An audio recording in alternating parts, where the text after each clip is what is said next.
noviembre, amigos, ¿cómo están? Bienvenidos, esto es Cuerpo Médico. Patricia.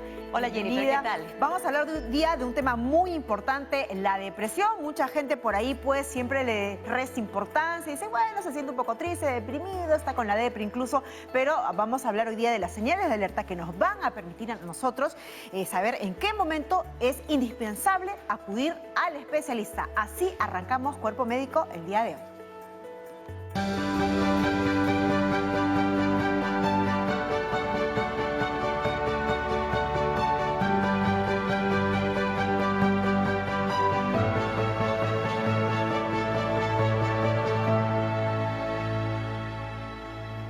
Y arrancamos Cuerpo Médico. La depresión es una condición que muchas veces se pensaba, Patricia, simplemente es una sensación, un malestar que de repente por ahí, en el mejor de los casos, cada uno puede superar, pero no, es una enfermedad que es prevenible, que tiene tratamiento y que puede uno superar, Pati. Así es, y es una enfermedad que no podemos ni debemos ignorarla. Y es una enfermedad que además, igual que varios de los problemas asociados a trastornos de la salud mental, se han visto exacerbados durante esta pandemia por miles de razones, ¿no? Por el hecho de estar encerrados, por el hecho de la incertidumbre que causa la enfermedad, por el hecho de ver a la gente enferma o mucha gente cercana que fallece. Pero al ser una enfermedad es importante conocerla para saber cómo prevenirla y cómo poder curarla. Cómo poder superarla. Vamos a darle ya rápidamente el pase a nuestra querida Sara Gusabá, nutricionista de Cuerpo Médico, porque también sabemos incluso que hay algunos alimentos que pueden predisponer para subir o mejorar esa situación de depresión. Vamos rápidamente con Sara en Momentos de Nutrición.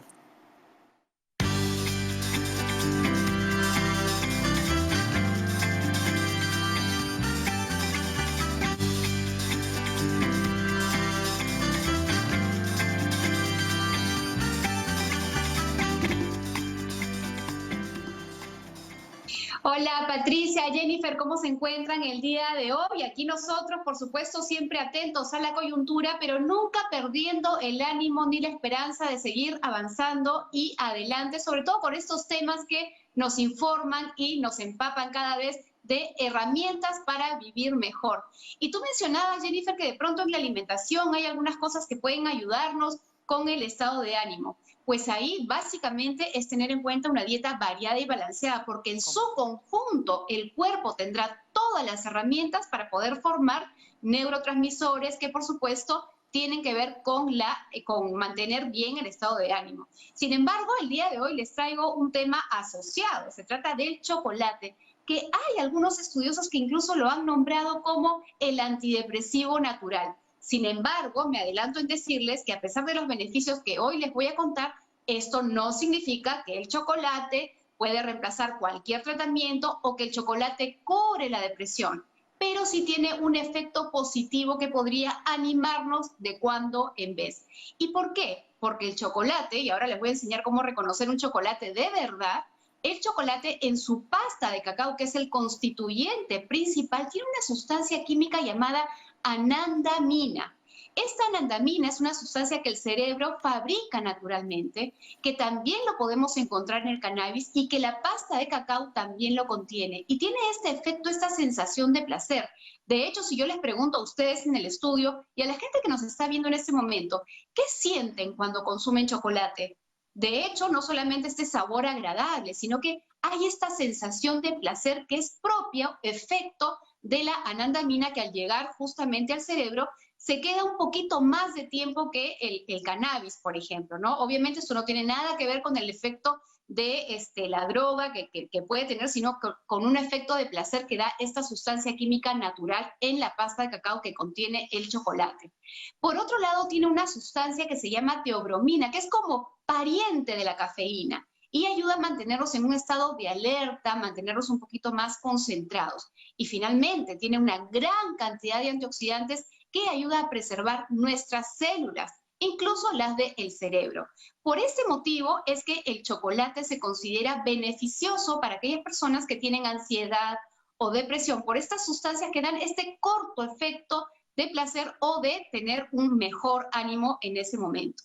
Ahora bien, ¿cómo reconocemos un chocolate? De acuerdo a la norma técnica peruana, un chocolate para hacer chocolate tiene que contener 35% de pasta de cacao. Si es chocolate con leche, hasta un 25% de pasta de cacao. Pero ¿será esto suficiente para poder tener los beneficios que les comento el día de hoy?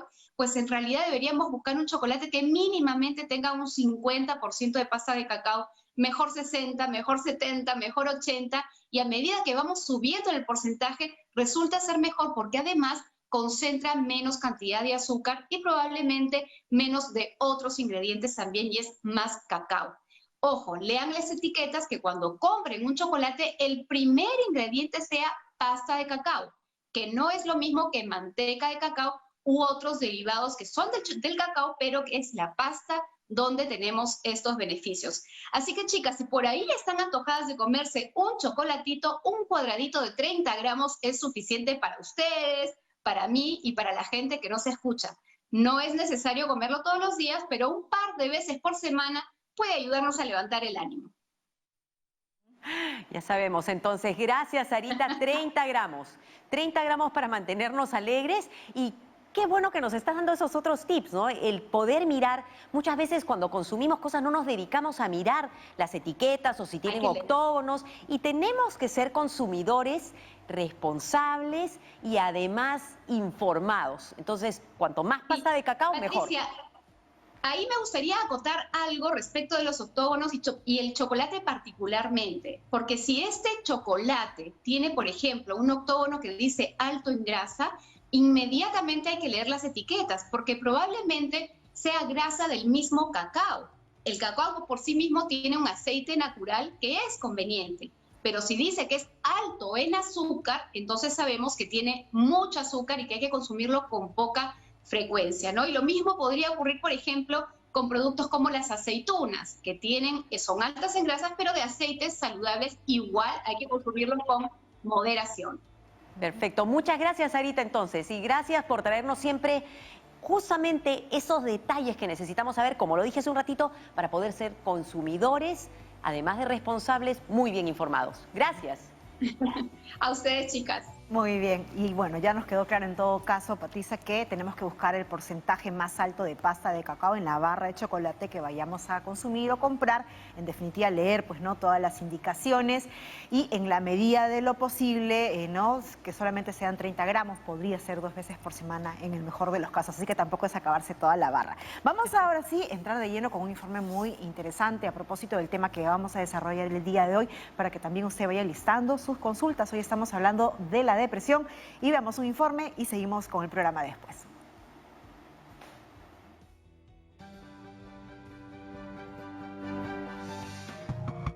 Según la OMS, la depresión es un trastorno mental frecuente que se caracteriza por la presencia de tristeza, pérdida de interés o placer, sentimientos de culpa o falta de autoestima, trastornos del sueño, del apetito, sensación de cansancio y falta de concentración. La depresión puede llegar a hacerse crónica o recurrente y dificultar seriamente el desempeño en el trabajo o la escuela y la capacidad para afrontar la vida diaria. En su forma más grave puede conducir al suicidio. Si es leve, se puede tratar sin necesidad de medicamentos, pero cuando tiene carácter moderado o grave, se puede necesitar medicamentos y psicoterapia profesional. La OMS estima que la depresión afecta a más de 300 millones de personas a nivel mundial. Asimismo, es la principal causa en el mundo de discapacidad y contribuye de forma muy importante a la carga mundial general de muertes. Los estudios mencionan también que la depresión afecta más a la mujer que al hombre. Y de igual manera, aunque hay tratamientos eficaces para la depresión, más de la mitad de los afectados en todo el mundo no recibe esos tratamientos. Entre los obstáculos a una atención eficaz se encuentra la falta de recursos y de personal sanitario capacitado, además de la estigmatización de los trastornos mentales y la evaluación clínica inexacta. Finalmente, otra barrera para la atención eficaz es la evaluación errónea. En países de todo tipo de ingresos, las personas con depresión a menudo no son correctamente diagnosticadas, mientras que otras, que en realidad no la padecen, son a menudo diagnosticadas erróneamente y tratadas con antidepresivos. Amigos de Cuerpo Médico, está demostrado que los programas de prevención reducen la depresión. Entre las estrategias comunitarias eficaces para prevenirla se encuentran los programas escolares para promover un modelo de pensamiento positivo entre los niños y los adolescentes. También las intervenciones dirigidas a los padres de niños con problemas de conducta pueden reducir los síntomas depresivos de los padres y mejorar los resultados de sus hijos. Los programas de ejercicio para las personas mayores también pueden ser eficaces para prevenir la depresión. Mencionado esto, seguiremos resaltando que la prevención es salud. Gracias. Así es, sobre todo pues romper con la estigmatización de acudir a un especialista indicado cuando sabemos que no podemos solos con nuestros problemas, sobre todo estos problemas que afectan nuestra salud mental y luego redundan en la salud física. Vamos a presentar rápidamente a nuestros especialistas que van a responder el día de hoy a todas sus consultas. Damos la bienvenida al doctor Abel Sagasti Soto. Él es médico psiquiatra del Instituto Nacional de Salud Mental Honorio Delgado Hideo Noguchi, y también a la doctora Mariana Caro Vargas, médica psiquiatra del Hospital Emilio Valdizán. Vamos a ir rápidamente con la primera consulta que viene desde Piura. Rosana nos llama y la pregunta va para la doctora Caro. ¿Cómo estás? Bienvenida al programa, Roxana. ¿Cuál es tu pregunta? Buenos días. Buenas tardes. Sí, Rosaura, cuéntanos. Te escuchamos. Sí, Rosaura. Bueno, mi pregunta es para la doctora. Yo hace años atrás tuve una depresión mayor y bueno, dentro de mi tratamiento, ¿aló, me escucha? Sí, te escuchamos, Rosaura. Sí, y dentro de mi tratamiento me recetaron vitaminas, omega 3, 6 y 9. Entonces mi pregunta es, sobre la importancia de la nutrición que se debe de seguir durante un tratamiento de depresión mayor, ¿no?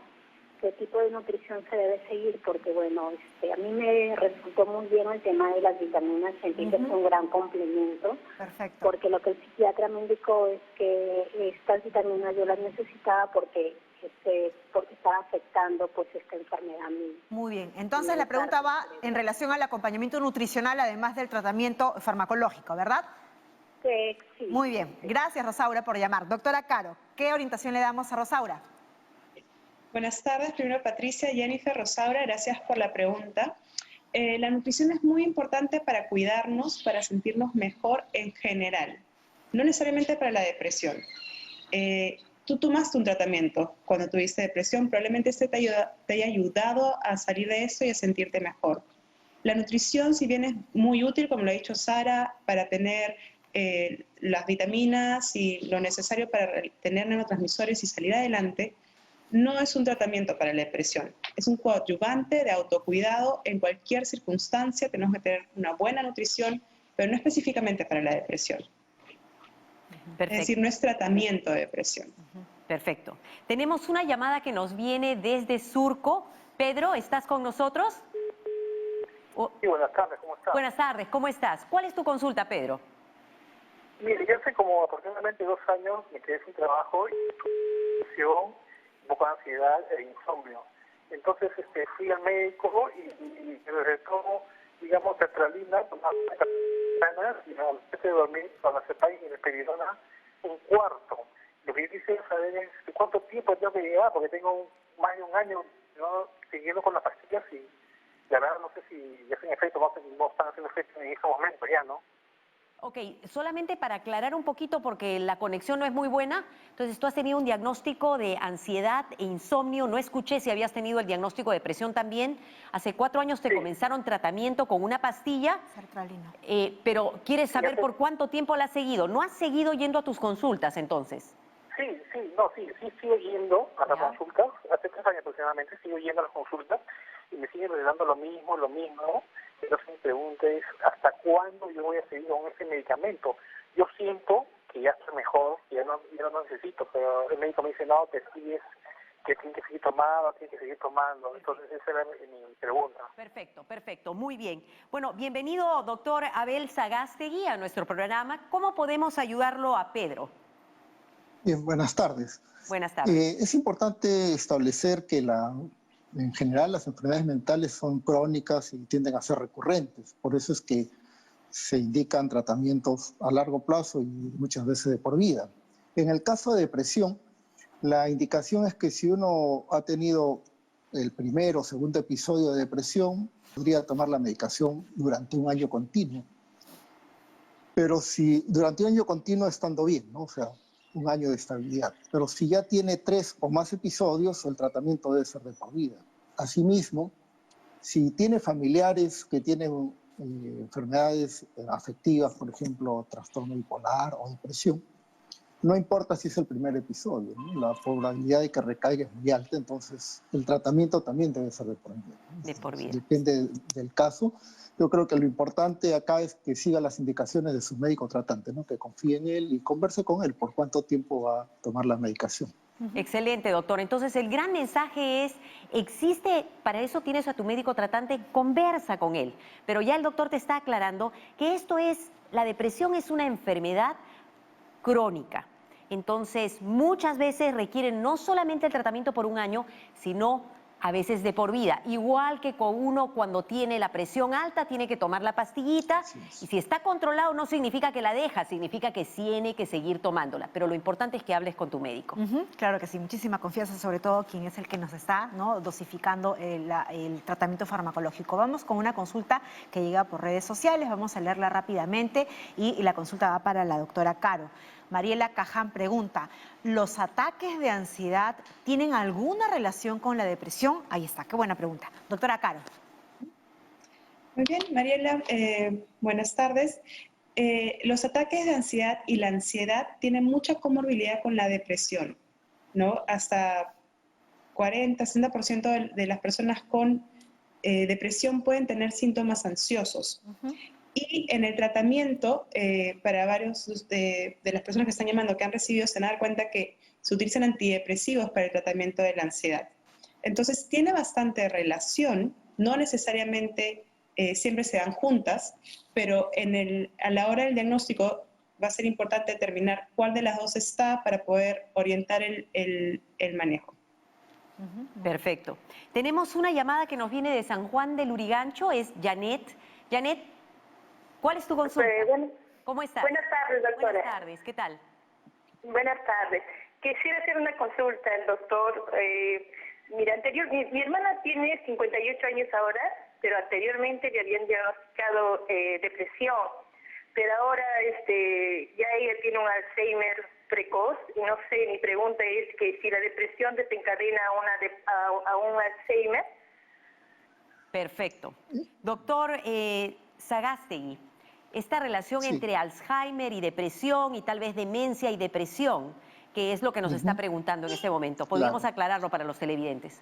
Sí, la depresión no es que va a dar demencia, ¿no? No es una causa necesariamente de demencia, pero sí hay una relación de comorbilidad, ¿no? O sea, pueden coexistir ambas enfermedades. Es más, muchas veces la demencia empieza con síntomas depresivos. Más o menos un 25% de pacientes, los primeros síntomas pueden ser depresivos y luego se va instalando el cuadro de demencia. También es muy importante descartar la depresión, porque muchas veces la depresión causa deterioro cognitivo y entonces uno puede pensar que el paciente tiene demencia, ¿no? Y una vez que se mejora la depresión, indudablemente esta alteración cognitiva se recupera. Entonces es muy importante ahí diferenciar si hay solo depresión o si hay demencia y depresión. Cuando hay la comorbilidad y el paciente tiene demencia y depresión, cuando hay depresión, la persona va a estar mucho peor en su rendimiento también cognitivo, ¿no? Porque se van a agravar los síntomas. Entonces es muy importante tratar ambas condiciones. Muy bien, y por si acaso para los que nos están escuchando, utilizamos mucho el término comorbilidad. Eso significa que las dos enfermedades aparecen juntas, no necesariamente una la causa la otra, pero muchos de los problemas en salud mental a veces pueden aparecer juntos y eso es lo que estamos viendo. Muy bien, vamos con otra consulta. Nos está llamando Andrés desde Cercado de Lima. Andrés, ¿cómo estás? Bienvenido. ¿Cuál es tu pregunta? Hola, ¿qué tal? Bueno, me llamo Andrés, buenas tardes ante todo. Lo que pasa es que yo aún no está definido mi trastorno, pero todo se basa en la depresión que he tenido como distimia, creo que le dicen, diagnosticada por un psiquiatra, y me han recomendado pastillas. Yo tenía un tratamiento, bueno, lo dejé de tomar por la pandemia y lo he retomado hace 2 días. Y en ningún momento mi familia estuvo de acuerdo con que yo tome pastillas, no solo mi familia, sino mi enamorada, todos los que están a mi alrededor, ¿no? Y quisiera saber si ustedes podrían dar alguna recomendación en cómo yo podría hacerles entender tal vez que es algo que a mí me ayuda, ¿no? Y me calma con la ansiedad que de repente me da o con ciertos ataques. ¿Te has sentido bien con el tratamiento? Cuando has estado tomando tu tratamiento que te ha dado, evidentemente, pues su médico tratante, el psiquiatra. ¿Y lo has abandonado? Sí, por la pandemia. Estaba sintiéndome bien en parte, ¿no? Ahora, con toda la presión que ha habido de la cuarentena, más la universidad virtual y todo, se ha hecho más fuerte y más cargado. ¿Cuántos años tienes, Andrés? Tengo 22 años. Muy bien, 22 años. Muy bien, Andrés, vamos a ver qué orientación te da la doctora Caro. En definitiva, pues no, abandonar un tratamiento sin que el médico te haya dado el alta, ya de por sí, pues, resulta a veces un poco desproporcionado, ¿no? Vamos a ver qué orientación te da la doctora. Bien, buenas tardes, Andrés. Al igual que me gustó mucho que en la introducción mencionaron el estigma, ¿no? Que mucho tiene que ver el estigma con el poco acceso a salud mental que hay a nivel mundial. Es frecuente que la familia aconseje o insista incluso en que no se tome la medicación. Yo creo que es importante hablar del problema, de lo que sientes, de lo que te causa a ti no tomar la medicación de manera abierta para romper este estigma en la familia. Otra cosa que podría ayudar es que te acompañen a las citas y que puedan tener información relacionada con más evidencia científica y que el doctor pueda darle también los datos necesarios para entender mejor cómo funciona la medicación y por qué es necesario. Romper el estigma tiene mucho que ver con que las personas compartan sus experiencias. Comparte tu experiencia tanto de la enfermedad como de los cambios que has tenido con la medicación con tu familia. Yo estoy segura que si ellos quieren lo mejor para ti, finalmente van a poder ver los cambios positivos.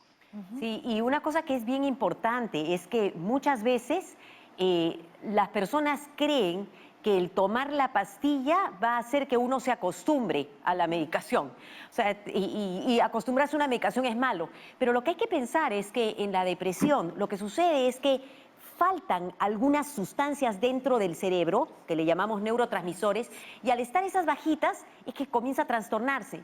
Las pastillas lo que hacen es ayudan a ese equilibrio, e igual que con la presión arterial o cuando uno sufre de diabetes, entonces uno tiene que tomar la medicina para mantener el equilibrio y tiene que seguirlo tomando. No es que se va a acostumbrar, es que lo requiere. Entonces, pero muy importante el tema que ha traído a colación, la familia debe entender, y si te acompaña la familia a la cita, probablemente va a poder entender mejor de qué se trata. Hay que romper muchos estigmas, Patricia, ¿no? Y yo puedo compartir incluso mi testimonio. Yo hace algunos años atrás tuve un cuadro depresivo, tomé medicación, eso ha sido muchos años atrás, me dieron de alta, yo ya no tengo que tomar la medicación y uno puede salir adelante, pero siempre y cuando tenga el acompañamiento de la familia. Por eso es importante, incluso que Andrés, converses estas cosas con tu familia. No hay que tener miedo ni tampoco tener vergüenza, porque esa es una enfermedad como cualquier otra que puede superarse. Hacemos una pausa y regresamos con más de sus preguntas. Hablamos de la depresión el día de hoy.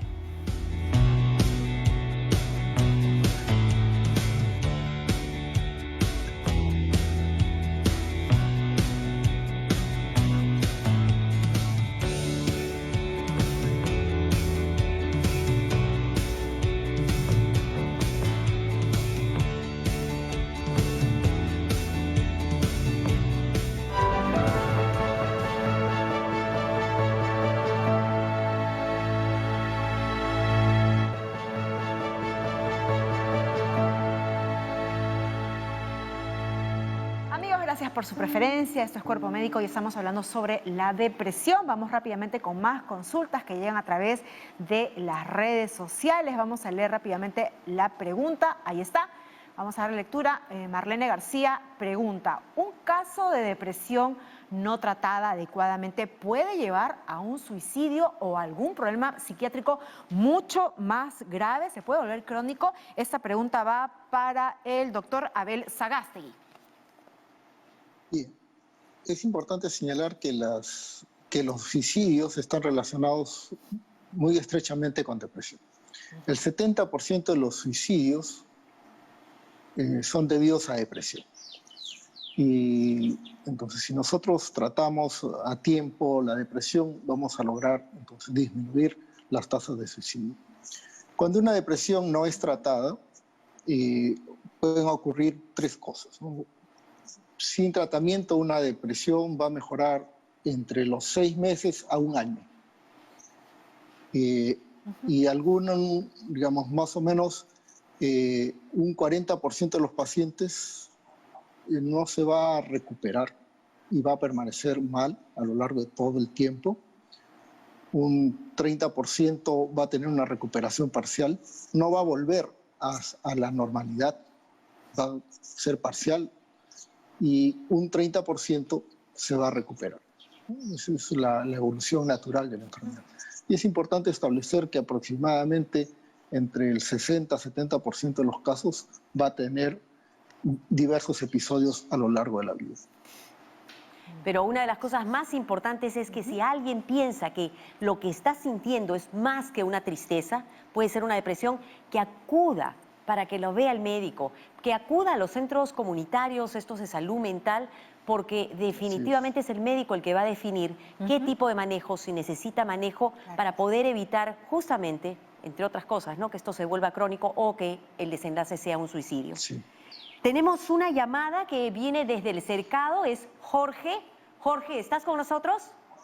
Sí, buenas tardes. Buenas tardes, adelante Jorge. ¿Cuál es tu consulta?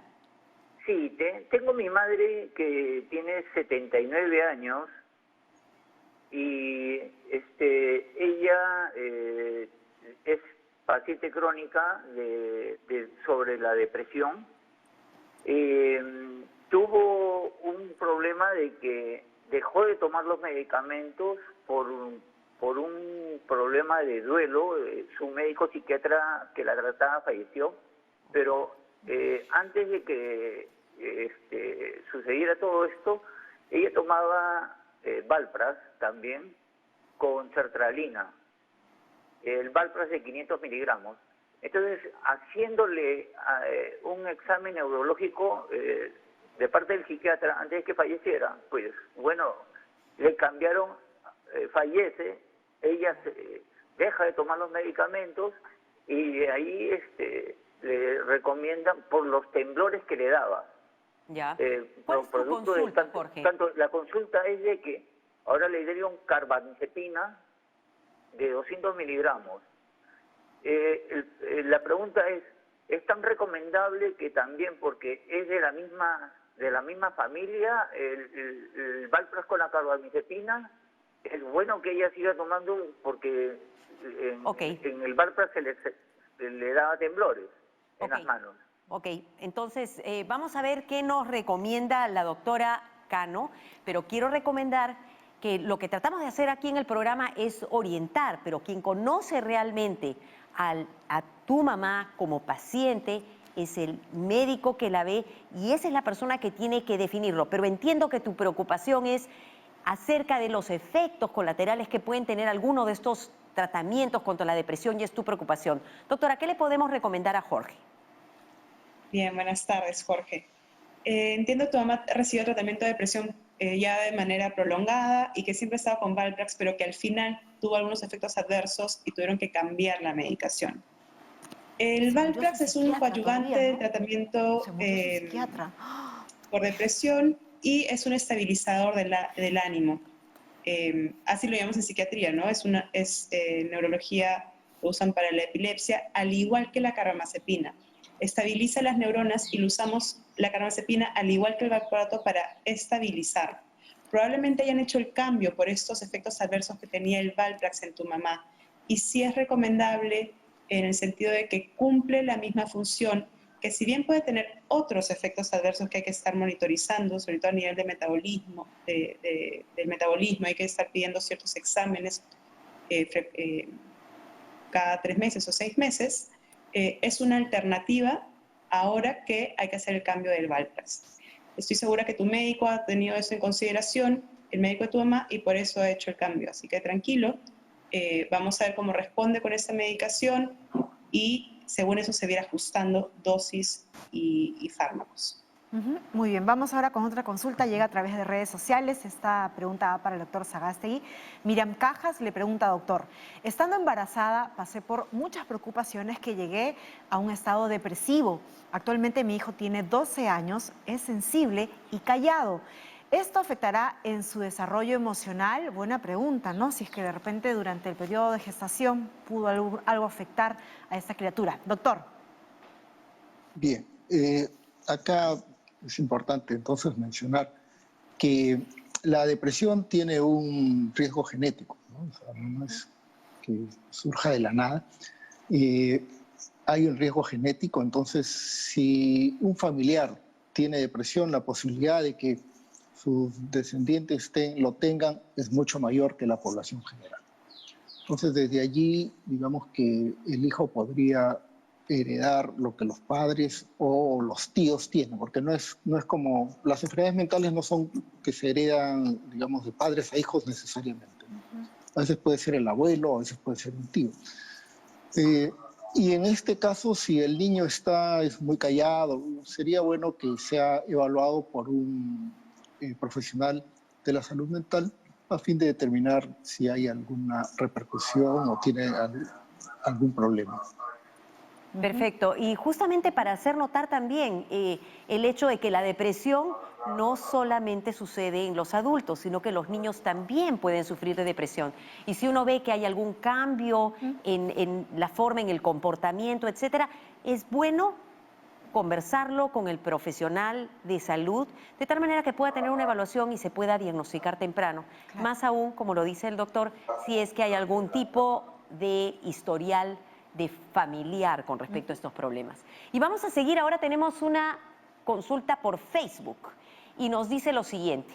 José Urbina, ¿el aceite de cannabis funciona para la depresión? Doctora Caro, ¿qué nos le decimos a José? Bien, José, mucho gusto. El aceite de cannabis ha demostrado beneficio para algunas patologías, sobre todo relacionadas al área de neurología. Sin embargo, no tiene estudios contundentes en el área de psiquiatría. Yo no la recomiendo en mis pacientes porque les faltan estudios con el metabolismo, no reacciona igual en todas las personas. Cómo uno lo digiere, cómo se queda en el cuerpo y cómo se elimina es distinto, no está bien estudiado. Por ahora no está demostrado y los pocos estudios que pueda tener no es mejor que los antidepresivos que utilizamos. Entonces, no es tratamiento de primera línea ni de segunda para depresión. Los fármacos, los antidepresivos, siguen siendo la mejor opción que tenemos a la mano. Muy bien, en todo caso quien lo prescribe pues son justamente los médicos tratantes, el psiquiatra, ¿no? Que esté viendo el caso específico de ese paciente. Vamos con una pregunta que llega a través de la línea telefónica, nos llama Candy desde el Cusco. Candy, bienvenida a Cuerpo Médico. ¿Cuál es tu pregunta para el doctor Sagasti? Aló, buenos días, doctor. Buenos días, buenas tardes. Buenas tardes, voy a disculpar. Al escuchar tu programa, yo siento que desde muy niña he sufrido de depresión. Bájale el volumen a tu televisor, Candy, para poder escucharte bien. Ya. ¿Y qué pasa? Que hace 2 años tuve una depresión muy fuerte, donde me afectó todo a nivel mental. ¿Y qué pasó? Que me llevaron a psiquiatras, a psicólogos, y de ahí me dieron unas medicinas, todo eso, pero de ahí dejé de tomar. Pasaron los 2 años, gracias a Dios me siento mejor, pero hay cosas que me olvido. No sé si eso es una secuela de lo que he tenido. Tu pregunta, Candy, específicamente es luego de ese tratamiento, fuiste dada de alta luego de 2 años y tienes algunos olvidos. ¿Esa es la pregunta, Candy? La pregunta es que si los olvidos es secuela de la depresión. Muy bien. Fuiste dada de alta. El médico te dijo, ya puedes dejar de tomar los medicamentos. ¿Es así? No, en realidad solo lo dejé. Nunca más volví a los médicos. Muy bien. Bien, Candy, vamos a ver qué orientación te da el doctor Sagasti. Doctor. Bien, un síntoma de la depresión es olvidarse de las cosas, ¿no? Es muy frecuente que las personas tengan esta dificultad. Hay que recalcar que los medicamentos no causan olvidos y que, como ya se ha dicho, no producen adicción. En este caso, Creo que es importante que su médico la evalúe, ver si todavía continúa con los síntomas depresivos y si es así, probablemente requiera tratamiento para recuperarse totalmente, ¿no? Muchas veces quedan síntomas sin resolverse cuando no se han dado un tratamiento adecuado a los pacientes. Doctor Sagasti, rápidamente, solamente para que nos diga la importancia o lo necesario que es que el médico que nos está viendo el caso sea quien nos dé el alta y no abandonarlo al cabo de 2 años, 1 año, cuando ya nos sentimos mejor. Así es muy importante eso, porque como ya vimos, la depresión es una enfermedad crónica, ¿no? Y tiende a recaer. Ya vimos 60-70% de los casos va a tener más de un episodio. Y si no es tratada, también tiende a cronificarse y a veces a hacer más difícil su recuperación. Por eso es muy importante tener un tratamiento regular, constante, hasta que el médico tratante nos diga que ya podemos suspenderlo. Perfecto. Nunca hay que automedicarse ni dejar de tratarse por uno mismo o porque la familia lo dice. Muy bien, así que Candy, por favor, regresa a tu médico tratante, quien te tiene que dar de alta y decirte, Candy, hasta aquí nomás, con el tratamiento, ¿no? Porque evidentemente uno se siente muy bien con los medicamentos, pero al cabo del tiempo uno podría recaer, incluso podría ser peor. Vamos a hacer una pausa, pero vamos a regresar con más de sus consultas. Estamos hablando hoy de la depresión.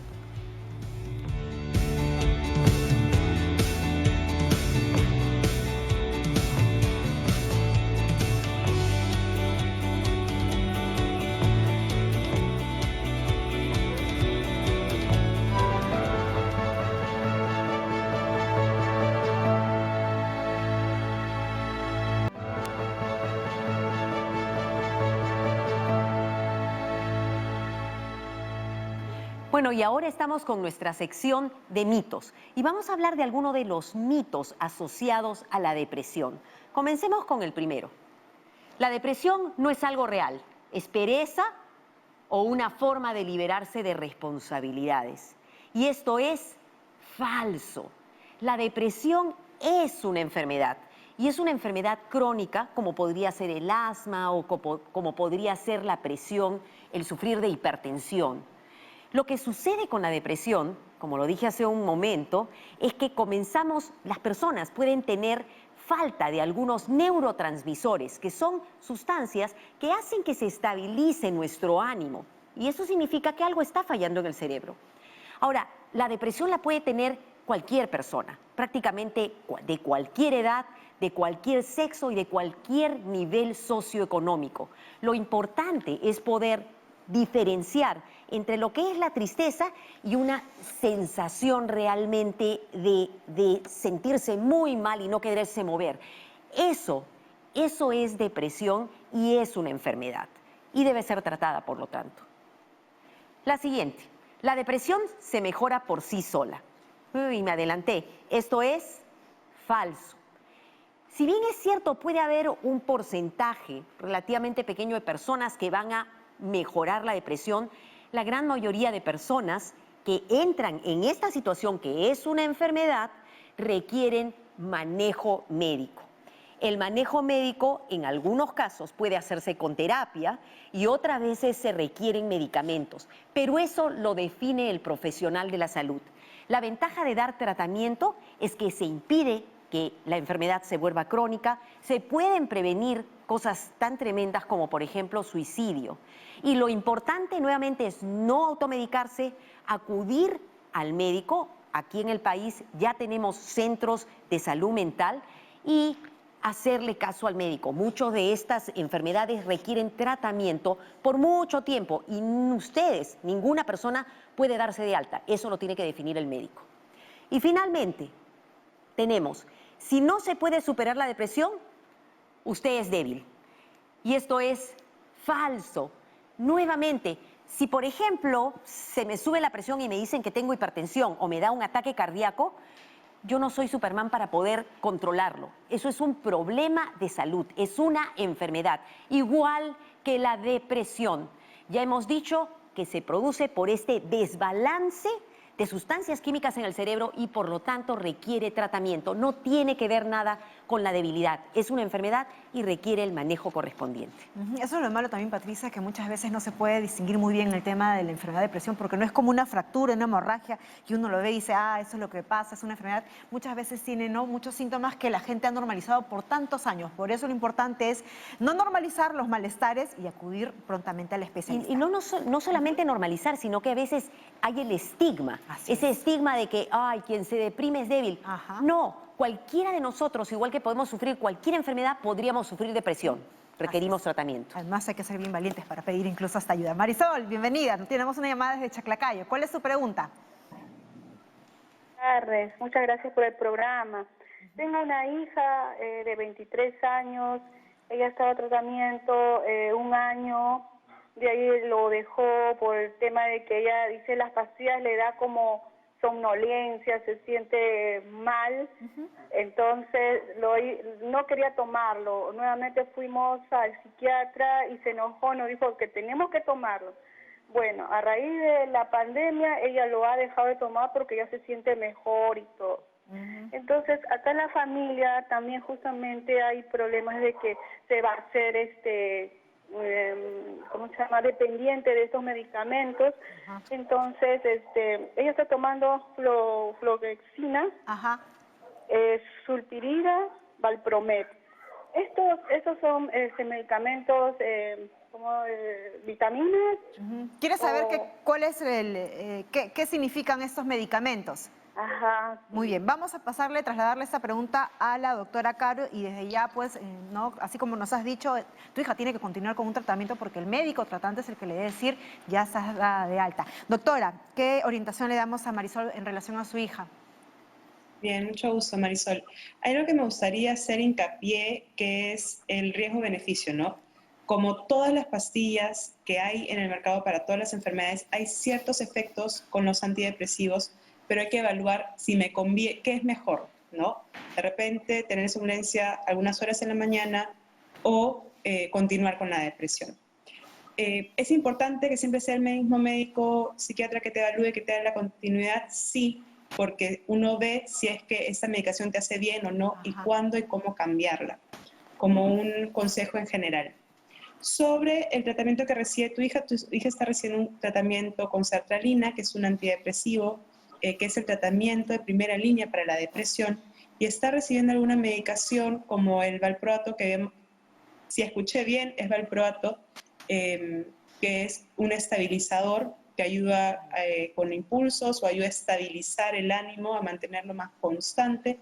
Habría que ver qué criterios utilizó o qué síntomas tenía tu hija para que el doctor haya decidido darle esto. Y el sulpiride, que probablemente lo recibe en la noche, que es un antipsicótico que a dosis bajas, de repente toma la mitad, de repente toma un cuarto o solo uno en la noche, también coadyuva a la sertralina, que es el antidepresivo, para el manejo de la terapia. Otra cosita que me gustaría indicar es que cuando uno se puede sentir mejor que en el tratamiento a un inicio, pero justamente hablamos de que la medicación no produce dependencia, pero para que se dé una cura y que uno pueda realmente dejar la medicación sin recaer, el tratamiento tiene que ser el tiempo indicado, que es largo, 6 meses, 1 año, 2 años, o como bien indicó mi colega, a veces, depende del número de episodios, toda la vida. Muy bien. Muchísimas gracias, doctora Caro. Ahora sí, vamos llegando a la parte final del programa. Nos gustaría que ambos especialistas nos den recomendaciones finales puntuales, por favor. Sabemos que esta es una primera edición que vemos la depresión, pero ¿con qué nos vamos, doctor Sagástegui? Ideas, fuerzas, por favor. Bien, cuando uno tiene tristeza, digamos, que va empeorando en lugar de ir mejorando, cuando dura más allá de 2 semanas, cuando tiene problemas de sueño, o alteraciones en su conducta, digamos, se vuelve más irritable, de repente está muy paciente, y también esto tiende a durar más allá de 2 semanas, es mejor consultar a un especialista porque podría ser depresión. Es muy importante entonces la evaluación y la detección precoz. Y recordar que hay más de 150 centros de salud mental comunitario, los pueden ubicar a través de la página web del Ministerio de Salud o acudan al centro de salud mental comunitario más cercano a su domicilio. Y también mencionar que el Seguro Integral de Salud cubre todos los tratamientos para enfermedades mentales, incluido depresión, de tal forma que muchas veces se tiene el mito de que los tratamientos para estas enfermedades son caros, pues no es así, ¿no? El Seguro Integral de Salud cubre totalmente los tratamientos y uno puede acceder a ellos. Claro, buenísimo, perfecto. Doctora Caro, por favor, ¿qué podemos añadir como recomendaciones finales puntuales? Un tema muy importante para mí es hablar del estigma, hablar de cómo lo que la familia, los vecinos, los amigos piensan y dicen sobre las enfermedades mentales a veces hace que las personas no busquen ayuda.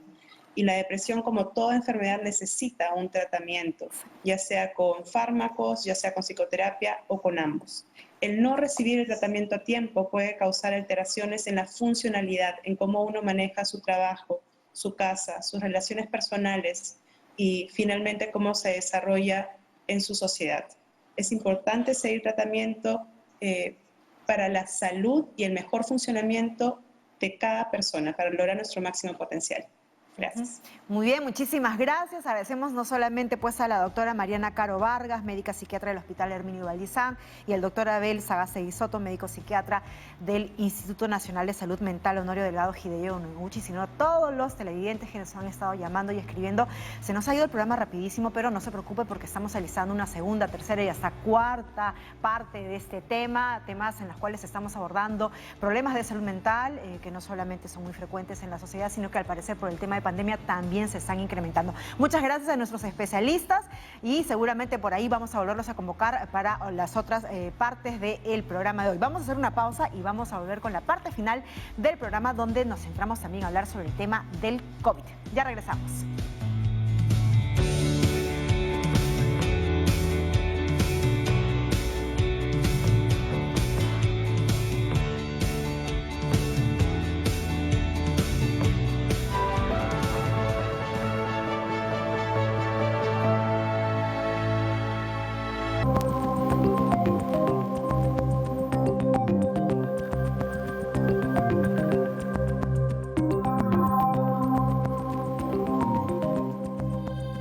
Vamos a hablar ahora del tema COVID. Patricia, ¿qué hay con esto de la novedad o qué novedad hay en relación al tema de las vacunas? Bueno, tal como esperábamos, hay ensayos clínicos que se están haciendo en diferentes partes del mundo.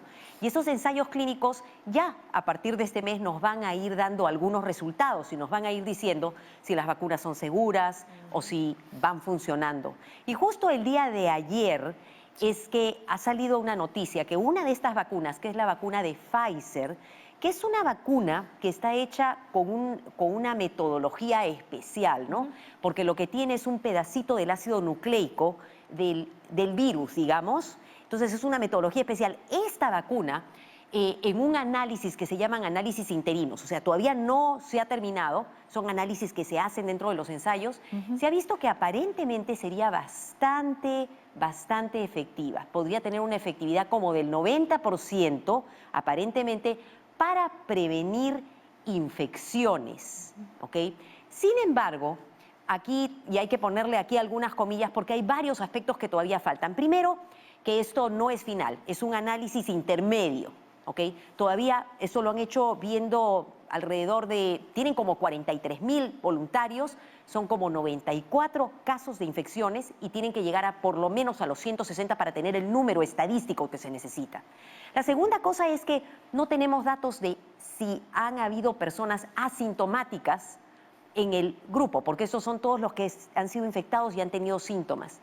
Y la tercera cosa que todavía queda como una duda, el problema con esta vacuna es que es una vacuna que, porque está hecha del ácido nucleico, requiere mantenerse en refrigeración como a menos 70 grados. Eso implica entonces mantener la cadena de frío. Es una cadena de frío que para muchos países y para muchas partes de muchos países, no solamente países, sino que inclusive en algunas regiones de países, sería muy difícil mantener este menos 70. Recordemos que la mayoría de vacunas que nosotros manejamos y aquí en el país sí requieren una cadena de frío, pero una cadena de frío que es más o menos tener una refrigeradora, digamos. Menos 70 ya significa ciertas condiciones especiales. Ahora, los productores están diciendo que van a evaluar qué alternativas hay. En todo caso, la buena noticia es que luce promisoria. Habrá que ver todavía. ¿En qué fase va esta, perdón? Todas son, en este momento, todas están en ensayo de fase 3, que es justamente para ver efectividad y seguridad. Luce como una vacuna segura también. Hay otras vacunas que siguen también en los ensayos clínicos. El día de ayer hubo también otro aviso de una vacuna china, la Sinovac, en la que ha habido un caso de un paciente fallecido, pero todavía no se sabe. Se tiene que evaluar qué es lo que ha pasado con el paciente y no se sabe si es el que recibió la vacuna o el que no la recibió. Entonces, vamos a ir recibiendo en los siguientes días mucha información y tendremos que estar atentos. Lo bueno con esta vacuna es que si funciona podría ser una buena alternativa, pero habrá que ver si es que en el sistema, a la hora de implementar, se puede implementar una vacuna que requiera una refrigeración de -70. Tomando en cuenta, ¿no?, que muchas veces hasta en un mismo país como el nuestro, la realidad pues es distinta si hablamos de la capital o incluso en otros puntos de nuestro país donde, vengan verdades, pues el sistema sanitario no ha respondido, no ha dado la talla, pues, ¿no? Y si tomamos en cuenta de que necesitamos un sistema de refrigeración bastante alto, mucho más sofisticado, bueno, la cosa preocupa. La verdad, cualquier vacuna que quisiéramos, si nosotros quisiéramos una vacuna que no requiera refrigeración, pero eso es pedir mucho. Las vacunas que usamos, como te digo, requieren la refrigeración de 4 grados, o sea, lo que tienes en el refrigerador. Pero veamos, quienes están manufacturando estas vacunas también están hablando de algunos cambios que se podrían hacer, no lo sabemos. Pero vamos a estar atentos. Muy bien, bueno, eso es en relación pues al tema de las vacunas. Sé que también incluso la Universidad Cayetano Heredia está también solicitando voluntarios para el tema de la prueba. Bueno, así es, siguen los ensayos, aquí en el Perú siguen los ensayos clínicos a través de la Universidad Cayetano Heredia, a través de la Universidad San Marcos también. Ahorita se están solicitando más voluntarios. Esta es otra vacuna. Otra prueba. También otra vacuna china, son como 3 o 4 vacunas chinas y hasta ahora todavía no se tienen resultados. Probablemente hacia finales de noviembre o comienzos de diciembre vamos a comenzar a ver los resultados de las vacunas. Pero mientras tanto, sigamos cuidándonos, por favor. Mascarilla, distanciamiento, lugares ventilados y hay que seguirse cuidando, por favor. Así es. Momento de decir muchas gracias por su preferencia. Les vamos contando el tema que vamos a desarrollar el día de mañana. A propósito, una televidente incluso nos lo solicitó así en vivo. Vamos a hablar de las hernias discales, cómo podemos prevenirlas, cuáles son los tratamientos, en principio los síntomas para poder identificarlos si es que por ahí de repente lo estamos padeciendo y lo estamos normalizando. Así que ese es un tema muy importante que vamos a desarrollar el día de mañana. Usted desde ya puede a través de las redes sociales empezar a escribir sus consultitas para que nosotros mañana, o mejor dicho, los especialistas puedan responder todas sus consultas. Salimos en doble horario, recuérdenlo siempre, 4 de la tarde, 10 de la noche. Gracias por su preferencia, nos vemos mañana, Dios mediante, y usted sigue disfrutando de la programación de TV Perú porque allá viene Francamente. Chao.